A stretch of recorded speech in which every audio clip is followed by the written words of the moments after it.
An antagonist is a key part of any really great story, but Pokemon has never really been known for incredibly deep antagonists.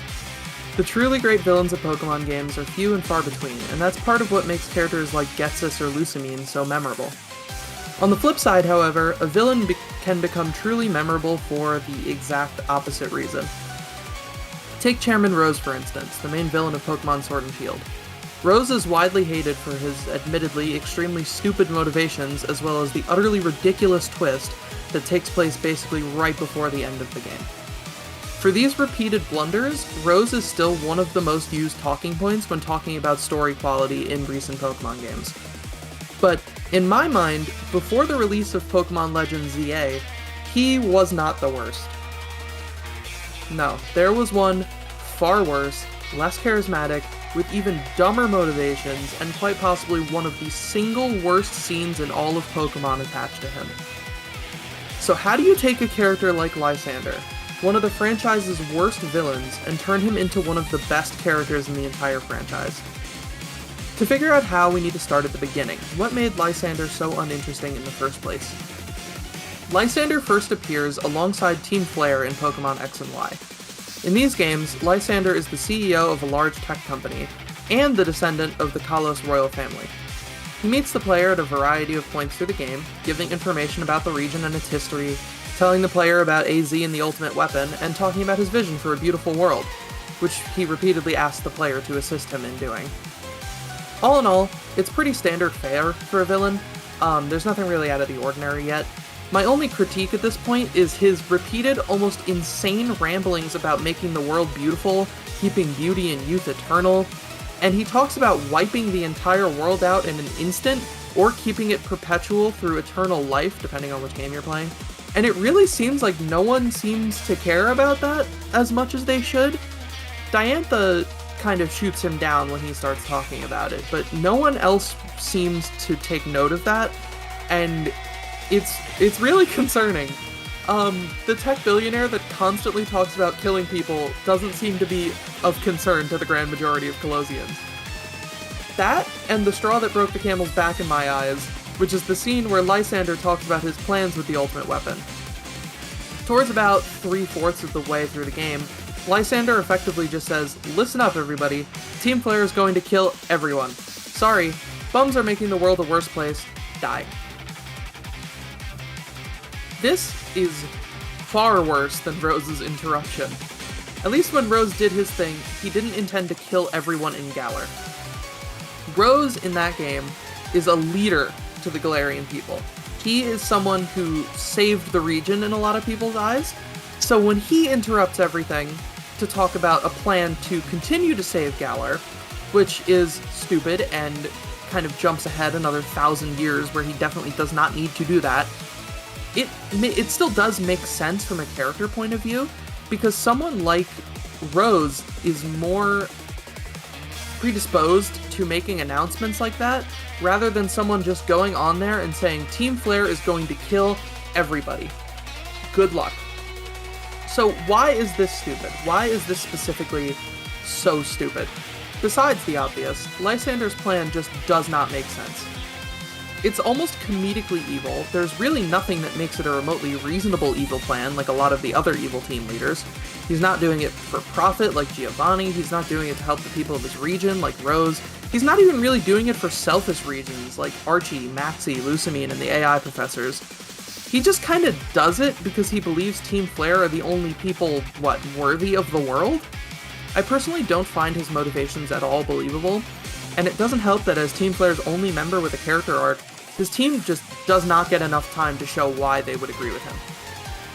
Take, for example, Team Magma's admins, Courtney and Tabitha. Courtney has very little in the way of dialogue in Omega Ruby, and this is by design. She's a complete weirdo, a scientist with extremely eccentric ways of speaking and battling that make for a constantly unsettling character. Her reason for being in Team Magma is simple. She's nuts, and she thinks that Maxie has a genuine plan for the world and how to develop humanity when there's nothing but land left. Tabitha, on the other hand, is largely unaware of Maxie's true motives, and this creates a schism between his personal motivation as a Team Magma admin and his loyalty to Maxie as a whole. He repeatedly warns Maxie of the impending doom that Groudon brings, But ultimately, Maxi doesn't listen to him because he's too far into his delusions to realize it until it's too late. Lysandre's admins do not do this. Team Flare has 5 main admins: Silosia, Bryony, Mabel, Aliana, and Zerosic. I bet you did not remember a single one of those names other than Mabel and Zerosic because they're the ones that appear in Legends ZA. For context on how little of a role these characters play in the main story, Aliana, who's apparently important enough as an admin to get her own official art and unique design, has only 10 lines of dialogue in the entire game. Not a single one of them has a single line of relevant dialogue, and all 4 of the main admins don't do anything in the story except serve as roadblocks for the player to overcome in their quest to defeat Team Flare. We don't know why they agree with Lysandre, if their reasons differ at all from the "we're rich" motivations that the rest of the team has, nor a single thing about them. The only one with a semblance of a story is Zerosic, who, even then, the only thing he does in the entire game is press a single button. You can go look this up right now. Go on Bulbapedia, go to Zerosic's page, and go to the quotes page. You'll see that in the main story of the game, all he does is taunt the player about pressing a button. That's it. That's all he says. Of course, Zerosic serves as the main antagonist of the postgame, with Looker and Emma, having been the one to develop the expansion suit that Emma wears in ZA, but this doesn't save him from falling down the same pit that the rest of them do, into utter irrelevancy. There's a reason that until ZA, no one remembered Mabel's name. We'll get back to that, though. Lysandre's only interesting moments come far after the main conflict of the game has already been set in motion. In quite possibly his best set of dialogue in XY, Lysandre says, "The ultimate weapon's flower has finally bloomed above the soil. Don't you find its beauty captivating? As we speak, it draws energy from the legendary Pokemon. I apologize that the weapon was unearthed even after you chose correctly in the lab, but conflicting egos drive this world, and things don't always go the way you want. Even though resources, space, and energy on this planet are limited, the number of people in Pokemon has increased to an unsustainable level. Whether it's money or energy, the ones who steal are the ones who win in this world. So tell me, the Mega Ring, did you share it? When there is only one of something, it cannot be shared. When something can't be shared, it will be fought over. And when something is fought over, some must survive without it. The only way to create a world where people live in beauty, a world without conflict or theft, is to reduce the number of living things. Pokemon shall no longer exist. Pokemon are wonderful beings. Humans have worked with Pokemon, and we have helped each other flourish. But precisely because of that, they will inevitably become tools for war and theft." See, here, Lysandre actually has quite interesting things to say about the nature of the relationship between humans and their Pokemon. It's the same thing people say about money, weapons, food, natural resources, etc. in the modern world. All of these worldly possessions inevitably become fuel for conflict, and in the end, in order to preserve beauty everlasting, war must be stopped entirely. And to do that, everyone and everything that could possibly start a war must be wiped away. Unless you're playing Pokemon X, in which everything that causes war must be preserved via Eternal Life Beam. So you can kind of see why this falls apart under scrutiny, and why it's kind of underbaked. Upon his defeat, Lysandre fires the ultimate weapon once more, but it fails and he's crushed beneath the rubble, dead forever, or so we thought. In this original appearance, the baseline is there for a good antagonistic character, but not enough is done with him to make for something interesting. The next games to feature Lysandre were Ultra Sun and Moon, where Lysandre made his cameo as a member of Team Rainbow Rocket, which would expand on his story in a pretty interesting way. The Lysandre in this game is from a universe in which he succeeded, fully ending the world and everyone within it except for Team Flare. Interestingly though, this Lysandre presents a more human side to the villain upon his defeat. He says, "You have stopped my ultimate weapon, and you have also taken one more step towards your goal. Maybe, if my world had a trainer like you, the path I chose could have been different. No, nothing can change me now. If there's a path to creating a beautiful world, then that is the path I must take, even if it means I can only save a handful of the old world."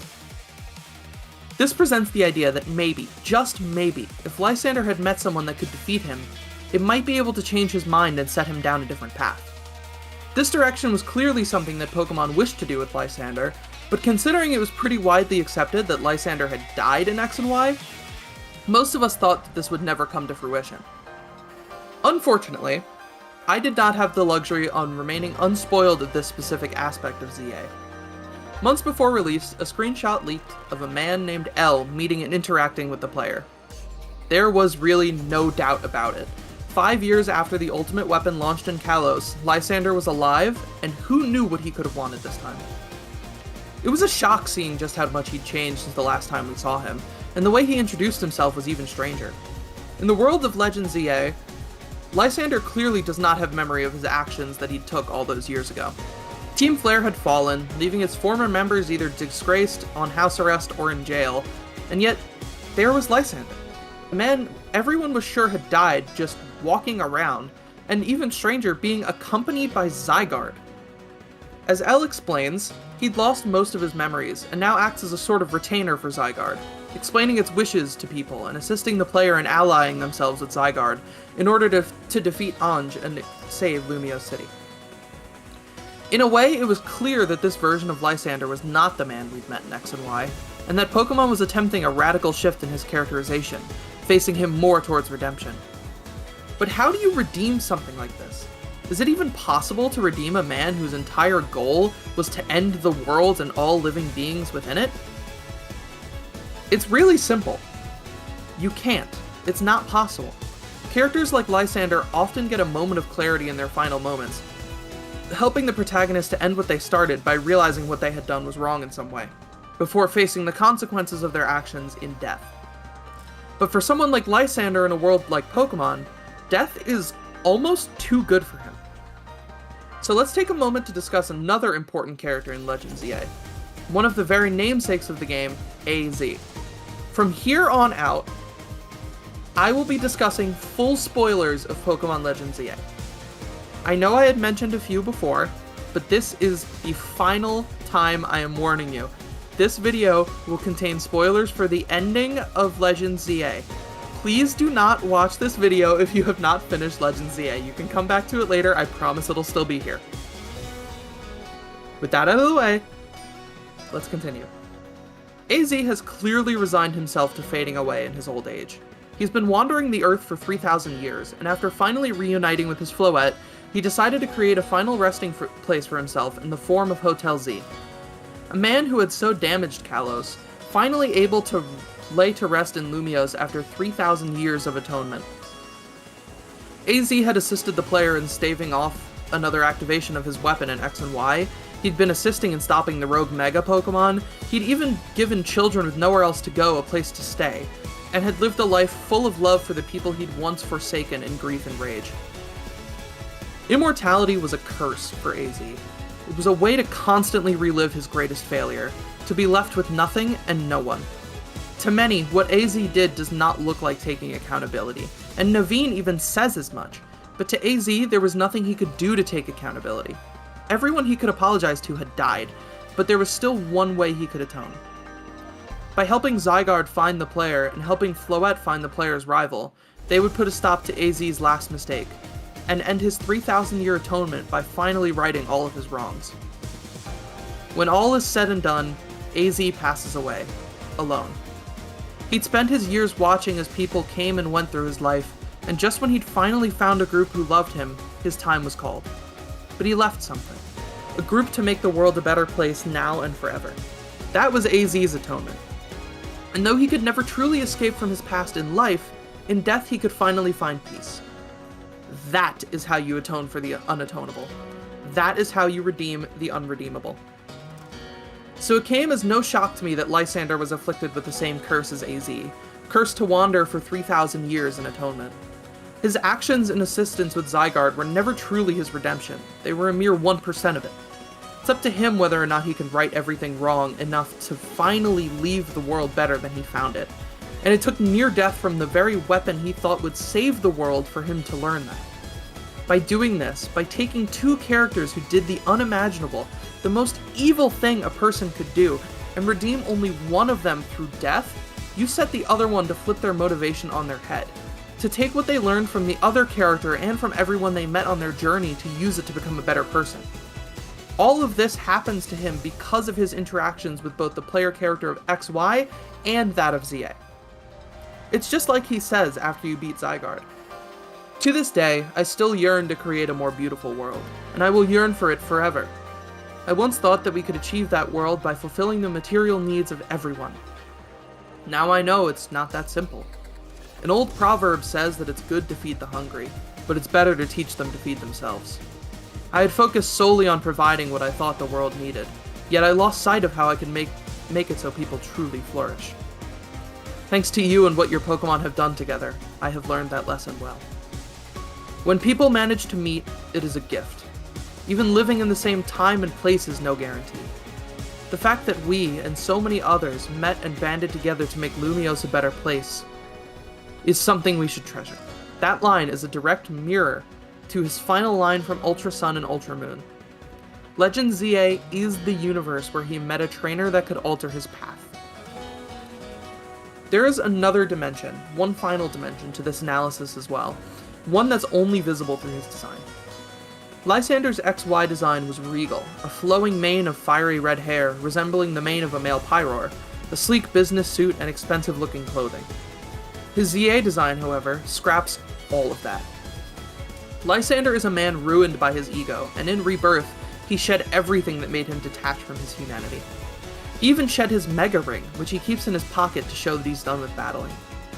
He wears shaggier clothing, his hair is gray with age, and it's short, losing the regality but gaining a wizened appearance. The one thing that's so damning about this design, though, is his eye. Lysandre's left eye is closed right up until your battle with him just before the final quest of the game. And as many people have pointed out, this is a mirror to the Norse mythology that so much of Pokemon X and Y's legendary Pokemon take from. Lysandre traded his eye for the wisdom of a life relived, much how, like Odin, traded his eye for profound knowledge and wisdom. Lysandre changed physically so he could change his mindset and change the lives of everyone around him. Also, as a cool note, he's got patches that look like an X and Y on his jacket and pants.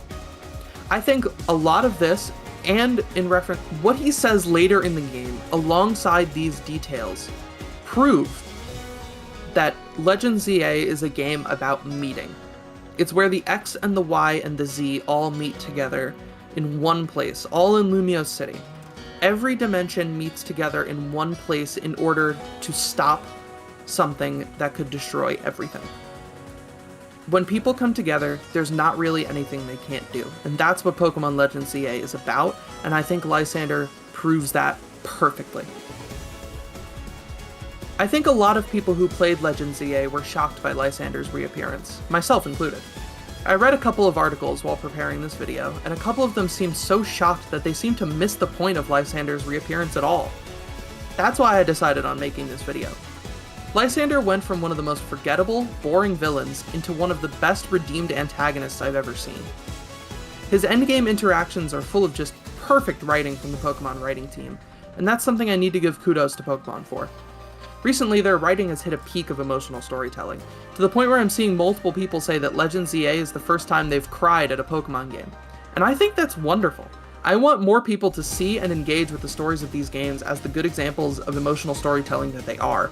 And I think that Lysandre is such a perfect example of a character that has been improved because of the improvements that the writing team has made in recent generations. If you made it this far in this video, I want to thank you for watching. Since my last video, I've had a real writer's block when it comes to the video making process, and I needed something small to take on while I work on my much larger projects. This was a really fun exercise for me. So, if you could, please show me if you liked it by liking the video and subscribing and all that. I know that's cliche for YouTubers to do. They all do it. We all do it all the time. But it'll tell me that I should make more like it, which is something that I really want to do. I'm working on a much larger video project while I'm working on this. I'm attempting a rewrite at a certain Pokemon game I'm almost notorious for loving so much. And in order to finish doing that, I need time. I need a lot of time. But I want to keep making content. I want to get, my name out there, and I want to make videos that you guys will enjoy. So I'm hoping to make more exactly like this, so that as time goes on, I'll be able to make more of these larger projects. With that being said, thank you for watching, and I really hope to see you again soon. Goodbye!